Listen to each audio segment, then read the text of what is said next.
Shalom, saudara-saudari sekalian yang dikasihi oleh Tuhan kita Yesus Kristus. Senang sekali bisa berjumpa dalam ibadah online kita pada pagi hari ini. Saya tentunya berharap dan selalu berdoa agar keadaan kita semua dalam keadaan baik. Jemaat sekalian diberkati dan dilindungi hidupnya, agar hidupnya dapat senantiasa berada di dalam Tuhan kita Yesus Kristus, hidup sesuai dengan kehendak dan rencananya. Sebelum kita merenungkan lebih jauh kebenaran firman Tuhan, saya mengajak kita semua untuk mari bersama-sama berdoa. Bapa kami yang bertahta di dalam kerajaan surga, kembali hamba dan jemaat-Mu yang mendengarkan dimanapun mereka berada pada saat ini, Bapa. Kami pada saat ini siap untuk merenungkan lebih jauh kebenaran firman-Mu. Kiranya Engkau berkenan memberkati hati dan pikiran kami masing-masing ya Bapa. Walaupun kami terpisah secara jarak, walaupun kami berada di tempat yang berbeda-beda, tetapi kami percaya bahwa di dalam nama-Mu, di dalam persekutuan kami semua seiman dan sehati. Kami rindu untuk merenungkan lebih jauh kebenaran firman-Mu ya Bapa. Kiranya Engkau berkenan mengurapi, memberkati hati dan pikiran kami semua, agar hati dan pikiran kami menjadi lahan yang subur bagi benih-benih kebenaran firman-Mu untuk ditabur, tumbuh, dan berkembang, berakar kuat di dalam hidup kami, senantiasa memimpin hidup kami agar hidup sesuai dengan kehendak dan rencana-Mu. Bapa di surga, berfirman-lah, karena hati kami sudah terbuka dan telinga kami sudah siap untuk mendengar. Hanya di dalam nama Tuhan Yesus Kristus, Allah yang hidup, kami sudah berdoa dan mengucap syukur. Haleluya. Amin. Renungan firman Tuhan kita pada pagi hari ini terambil dari kitab Mazmur 1 ayat 1 sampai dengan 6. Demikian bunyinya. Berbahagialah orang yang tidak berjalan menurut nasihat orang fasik, yang tidak berdiri di jalan orang berdosa, dan yang tidak duduk dalam kumpulan pencemooh. Tetapi yang kesukaannya ialah Taurat Tuhan, dan yang merenungkan Taurat itu siang dan malam. Ia seperti pohon yang ditanam di tepi aliran air, yang menghasilkan buahnya pada musimnya, dan yang tidak layu daunnya. Apa saja yang diperbuatnya berhasil. Bukan demikian orang fasik, mereka seperti sekam yang ditiupkan angin. Sebab itu, orang fasik tidak akan tahan dalam penghakiman. Begitu pula orang berdosa dalam perkumpulan orang benar. Sebab Tuhan mengenal jalan orang benar, tetapi jalan orang fasik menuju kebinasaan. Amin. Nats pembimbing terambil dari kitab Matius 4 ayat 4. Demikian bunyinya. Tetapi Yesus menjawab, ada tertulis, manusia hidup bukan dari roti saja, tetapi dari setiap firman yang keluar dari mulut Allah. Amin. Saudara-saudara sekalian yang dikasihi Tuhan kita Yesus Kristus, kita semua tahu ya, bahwa pada saat ini, dunia yang kita diami ini tidak sedang dalam keadaan baik-baik saja. Banyak terjadi kesusahan, pergumulan, perang di mana-mana. Seperti contoh Rusia dengan Ukraina yang sudah berlangsung beberapa waktu sampai pada saat ini ya, mungkin sudah lebih dari setahun. Lalu ditambah lagi dengan Israel, dengan Hamas, ya, memperebutkan daerah, teritori. Ditambah dengan keadaan perekonomian salah satu negara terbesar di dunia, yaitu Cina. Perekonomian Cina yang menurun banyak. Ya, sehingga mengakibatkan resesi di banyak negara-negara berkembang yang biasanya memasarkan produknya ke Cina. Ditambah lagi dengan keadaan inflasi yang tinggi, harga-harga tinggi yang membuat semua orang menjadi pesimis, menjadi takut dengan perekonomian negara kita tercinta Indonesia di tahun 2024 ini. Saudara, tahun 2024 ini banyak orang menakutkan menjadi tahun yang sulit dan sukar untuk diprediksi karena begitu banyak ketidakpastian. Nah, saudara-saudara, bagaimana kita sebagai anak-anak Tuhan menyikapi keadaan ini? Jawabannya tentu hanya satu ya, yaitu kita jalani saja bersama-sama dengan Tuhan. Sebab di dalam Tuhan, di dalam Yesus ada terang dan ada jalan. Dia pernah mengatakan bahwa di dalam Dia ada hidup. Dan hidup itu adalah terang manusia. Terang itu bercahaya di dalam kegelapan dan kegelapan itu tidak menguasainya. Ini terambil dari kitab Yohanes 1 ayat 4 sampai 5, ya. Kegelapan itu tidak menguasainya karena Tuhan Yesus itu terang. Saudara-saudara, jadi mari jangan sampai kegelapan menguasai kita. Jangan sampai keadaan dunia yang semakin gelap ini dengan adanya perang, keadaan perekonomian yang semakin sulit itu menelan kita. Karena kita tidak mempunyai sumber terang dalam hidup kita. Nah, saudara-saudara, beberapa waktu yang lampau, saya sempat melihat cuplikan video dari seorang hamba Tuhan, ya, yang berasal dari Tiongkok. Dia ini bernama Pendeta Po Guan Sin. Pendeta Po Guan Sin ini adalah pendiri dari Gereja GPT Surabaya. Di dalam video tersebut, beliau sedang merayakan ulang tahunnya yang ke-101. Luar biasa, bukan, saudara-saudara? Umurnya 101. Dan pada waktu itu beliau berpesan agar semua jemaatnya hidup berdekatan dengan Tuhan. Hidup bergaul dengan Tuhan. Terus dengan rajin membaca dan merenungkan firman Tuhan siang dan malam. Seperti yang beliau contohkan dalam hidupnya sendiri. Ya. Pendeta Po Guan Sin ini sudah menjadi Kristen, sudah menjadi anak Tuhan selama 78 tahun. Dan dalam masa hidupnya itu, dia telah membaca Alkitab sebanyak 95 kali. Luar biasa, bukan? Beliau pada akhirnya menutup usia pada umur 102 tahun. Dengan menjalani sebuah hidup yang luar biasa. Hidup yang bahagia. Hidup yang dipenuhi sukacita. Walaupun awalnya banyak pergumulan. Tetapi dia sudah menjalani hidup yang menjadi panutan yang luar biasa. Bagi jemaatnya. Dan bagi sesamanya. Sungguh, saudara, suatu contoh hidup yang luar biasa dan patut diteladani, di mana beliau telah hidup dalam terang firman yang melenyapkan ketakutan. Ya, jadi sekali lagi ya saudara-saudara, mari jalani hidup ini dengan terang firman Tuhan. Apapun kondisi dan situasi yang terjadi dalam hidup kita pada saat ini, apakah kondisi hari ke depan itu baik-baik saja atau tidak baik-baik, kita tetap terus jalani bersama-sama dengan Tuhan. Nah, saudara-saudara, tentu sudah banyak ya ahli-ahli ekonomi, ahli keuangan, pakar politik maupun kesehatan, ya, yang memberikan nasihat bagaimana menjalani hidup di hari-hari yang sulit ini. Tetapi pada hari ini, melalui renungan ini, saya ingin mengajak jemaat sekalian, saudara-saudara sekalian, untuk mulai secara serius, ya, memberi makan kepada jiwa dan roh kita dengan firman Tuhan. Tuhan Yesus sendiri sudah memberikan nasihat ini kepada kita pada saat Ia hendak memulai pelayanannya. Saat kepadanya ditawarkan begitu banyak tawaran yang menggiurkan dan menguntungkan, ya, pada saat Ia dicobai oleh iblis. Ingat, saudara-saudara, ini adalah nats kita pada hari ini, ya. Mari kita baca bersama-sama. Nats kita terambil dari kitab Matius 4 ayat 4. Ya. Jadi di dalam kitab Matius 4 ayat 4 ini, yaitu waktu Tuhan Yesus dicobai di padang gurun, dikatakan apa, saudara-saudara? Tetapi Yesus menjawab, ada tertulis, manusia hidup bukan dari roti saja, tetapi dari setiap firman yang keluar dari mulut Allah. Ya. Jadi pada saat itu kan Tuhan Yesus lagi dicobai, ya. Dia dibawa oleh roh ke padang gurun untuk dicobai iblis. Nah, dan pada iblis waktu itu berkata, jika engkau anak Allah, perintahkanlah supaya batu-batu ini menjadi roti. Tetapi sekali lagi Tuhan Yesus menjawab di dalam kitab Matius 4 ayat 4. Tetapi Yesus menjawab, ada tertulis manusia hidup bukan dari roti saja, tetapi dari setiap firman yang keluar dari mulut Allah. Amin.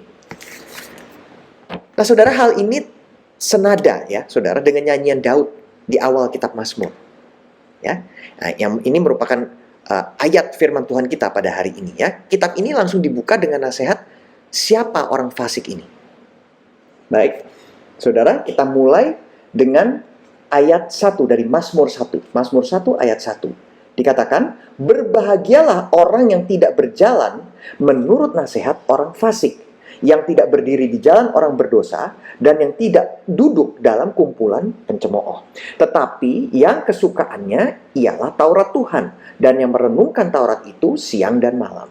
Ia seperti pohon yang ditanam di tepi aliran air, yang menghasilkan buahnya pada musimnya, dan yang tidak layu daunnya. Apa saja yang diperbuatnya berhasil. Bukan demikian orang fasik.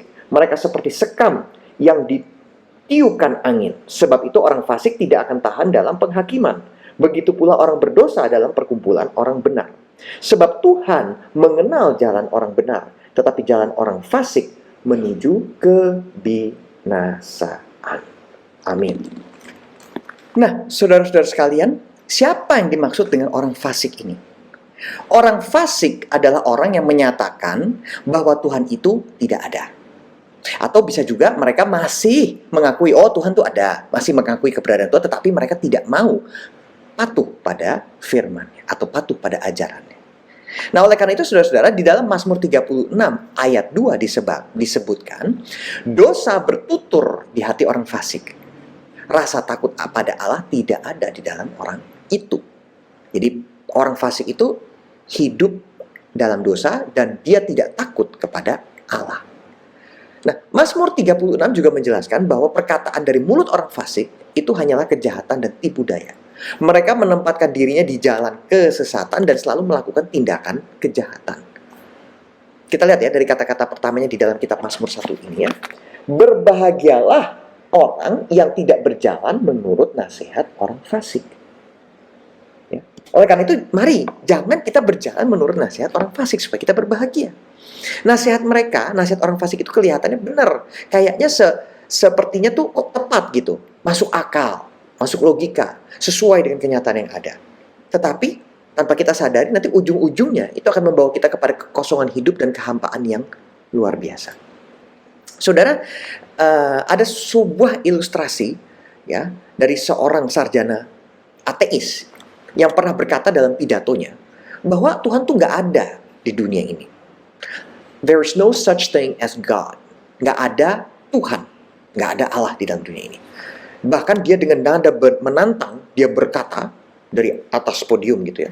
Kalau memang Tuhan itu ada, kalau memang Tuhan itu eksis, coba binasakan saya sekarang. Ayo, bunuh saya sekarang. Dia menantang Tuhan. Sungguh luar biasa, tidak bisa dipercaya, bukan saudara-saudara? Tetapi setelah dia selesai berkata demikian, ia menunggu beberapa menit. Memang tidak terjadi apa-apa. Dia tidak ada petir dari langit yang tiba-tiba membunuh dia, ataupun hal seperti itu. Memang tidak terjadi apa-apa. Dan dengan bangga, ia cuma berkata kepada semua yang mendengarkan dia, benar kan? Nggak ada yang namanya Tuhan itu. Nggak ada. Sama sekali tidak. Buktinya, saya menantang untuk membunuh saya, tapi saya tidak apa-apa.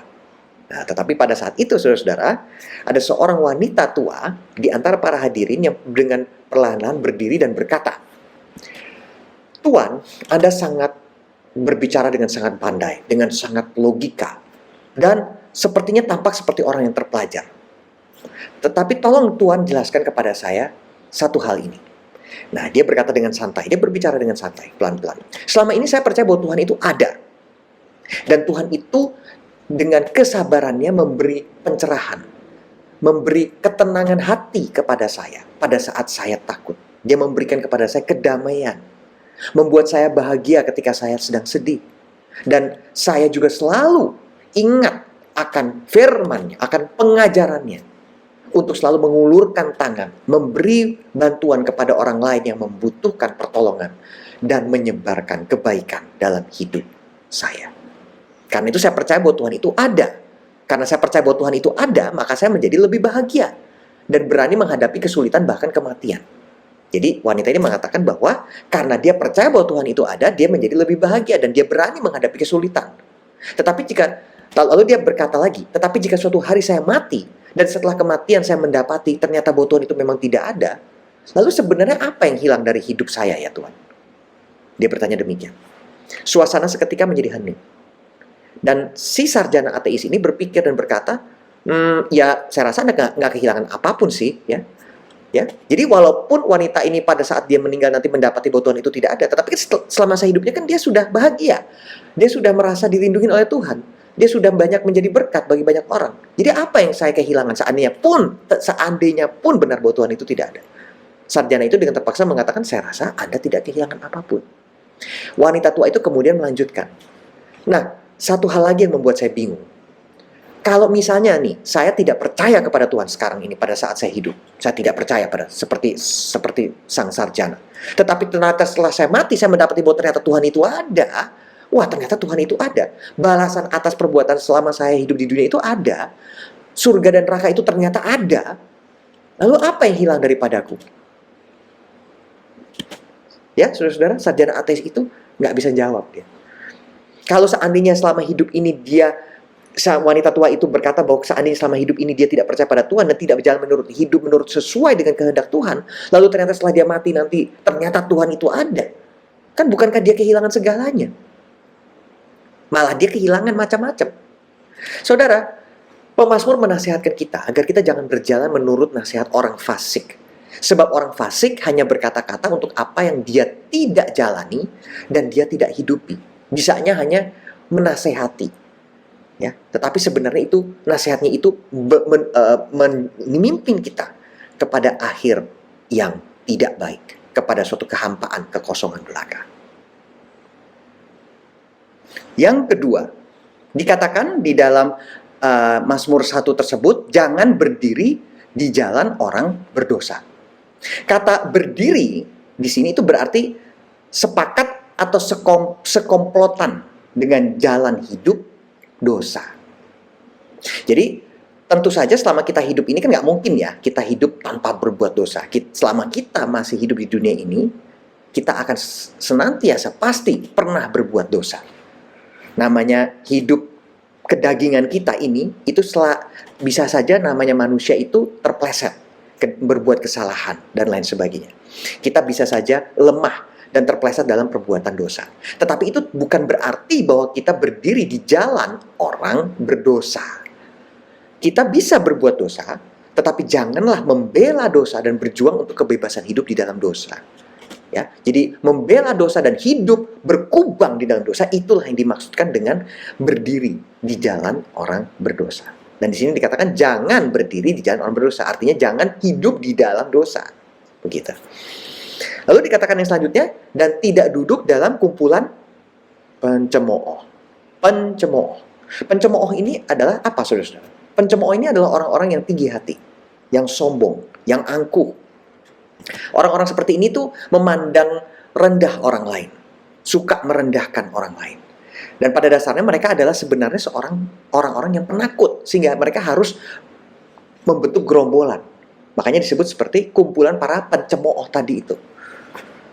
Saudara, di dalam Amsal 21 ayat 24 dikatakan, orang yang kurang ajar dan sombong, pencemooh namanya.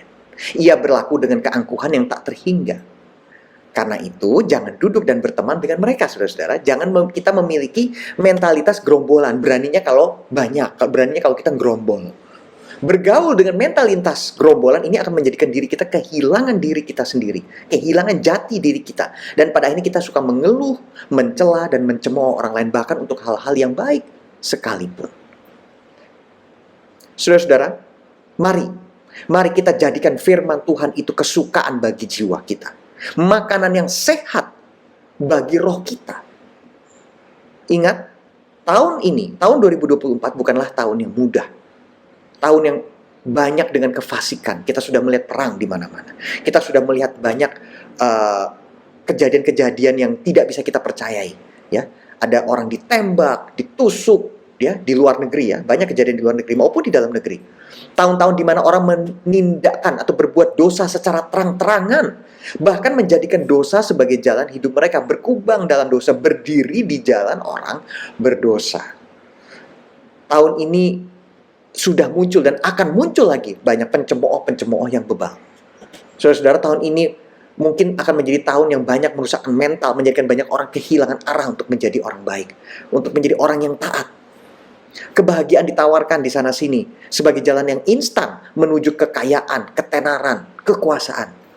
Tetapi marilah kita mengingat, saudara-saudara, bahwa orang yang sungguh berbahagia dalam arti sesungguhnya, itu adalah orang yang tidak berjalan menurut nasihat orang fasik, yang tidak berdiri di jalan orang berdosa, dan yang tidak duduk dalam kumpulan pencemooh. Tetapi dikatakan dalam Mazmur 1 ini, yang kesukaannya ialah Taurat Tuhan, dan yang merenungkan Taurat itu siang dan malam. Taurat atau firman Tuhan itulah yang akan menjadi kelengkapan senjata rohani kita melawan gempuran panah api dari si jahat. Saudara-saudara, Rasul Paulus mendorong kita agar di dalam surat-surat yang dia tulis, dia mengatakan ya, jadi berdirilah tegap, berikat pinggangkan kebenaran dan berbaju zirahkan keadilan. Kakimu berkasutkan kerelaan untuk memberitakan Injil damai sejahtera. Dalam segala keadaan, pergunakanlah perisai iman. Sebab dengan perisai itu, kamu akan bisa memadamkan semua panah api dari si jahat. Dan terimalah ketopong keselamatan dan pedang roh, yaitu firman Allah dalam segala doa dan permohonan. Efesus 6 ayat 14 sampai 17. Nah, saudara-saudara sekalian, pada akhirnya saya mengundang semua saudara sekalian untuk kita dapat dengan lebih serius berkomitmen di tahun ini untuk semakin lebih serius membaca firman Tuhan setiap hari. Jangan pernah melupakan saat teduh.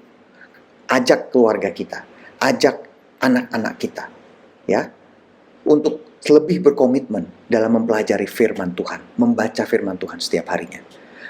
Dengan demikian, niscaya janji firman-Nya akan tergenapi dalam hidup kita. Janji firman Tuhan berkata bahwa kita tidak hanya akan sanggup menghadapi peperangan rohani, tetapi hidup kita juga akan mengalami pertumbuhan yang kuat. Seperti pohon yang tertanam di tepi aliran air, yang menghasilkan buahnya pada musimnya, dan tidak layu daunnya, apa saja yang diperbuatnya berhasil. Matius 13 ayat 9 berkata, siapa bertelinga, hendaklah ia mendengar. Amin. Selamat hari Minggu. Kiranya dalam hari-hari mendatang, hidup kita menjadi semakin lebih hidup yang diberkati, kita semakin lebih dekat kepada Tuhan, kita semakin lebih menjauhi dosa. Sehingga niscaya apapun yang kita perbuat, pasti berhasil. Tuhan Yesus memberkati.